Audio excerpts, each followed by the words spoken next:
Praise the Lord, everyone. I hope you're having a great day. God is so good. He's so faithful. And I just wanted to take a minute and say thank you for your sweet words of concern and your prayers and all of that.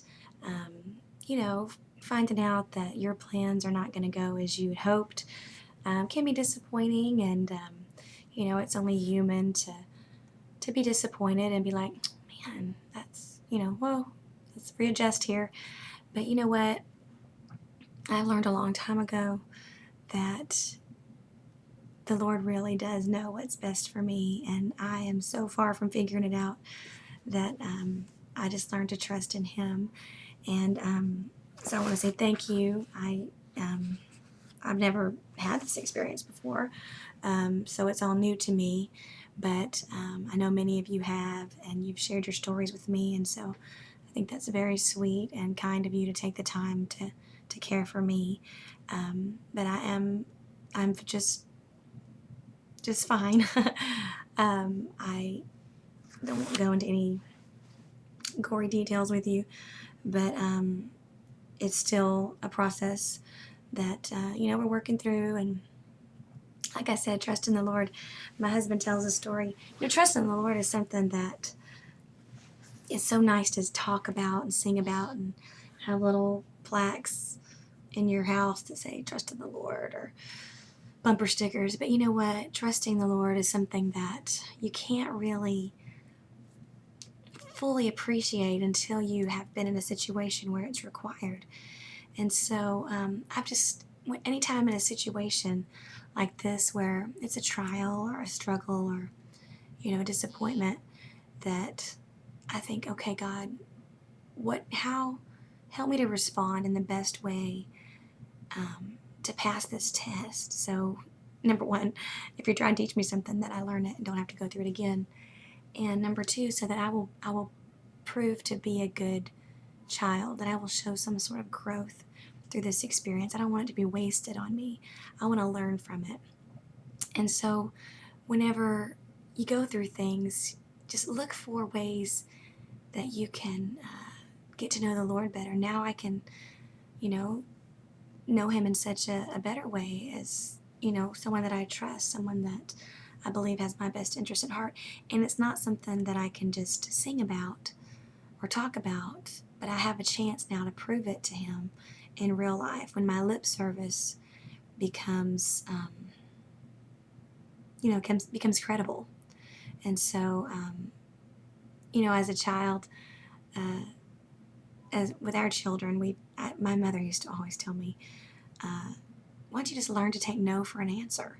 Because I'd say, well, can we go blah, here or there? And she'd say, no. Why? No. Well, how come? Why not? What's the deal? And she'd say, well, why can't you just take no for an answer? No is the answer, period. You don't need an explanation. Sometimes the answer is just no.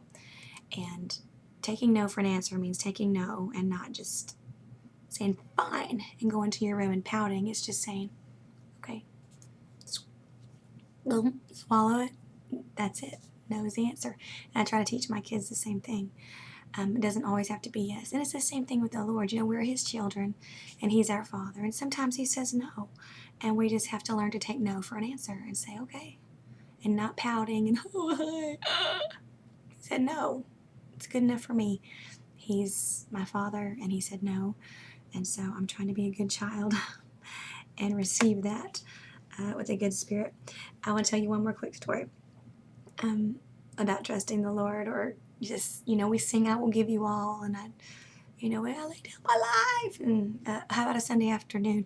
Oh no, I'll give you anything. Okay, how about $20 in the offering? Oh no, everything but that. We need to walk what we talk. Anyway, there's a story of these two guys sitting on the porch.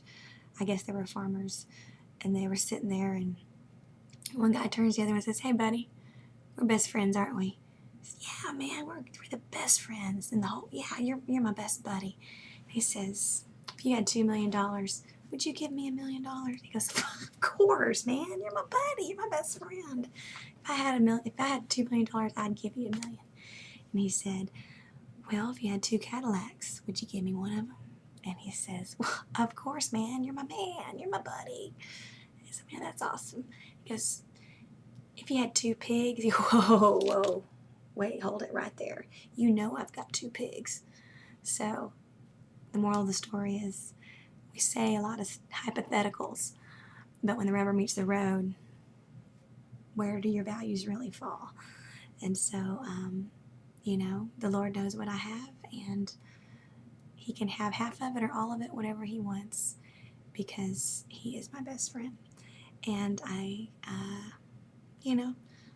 Lord gives, Lord takes away. Blessed be the name of the Lord. And just thankful, so thankful for all the blessings in my life, especially for those of you who are in my life that care for me. It's such a blessing. I love you so much. And, I'm going to take care of myself, I promise. And we'll see what the next chapter holds. The pen is not in my hand. It is in his hand. And I'm just waiting to see how the story turns out.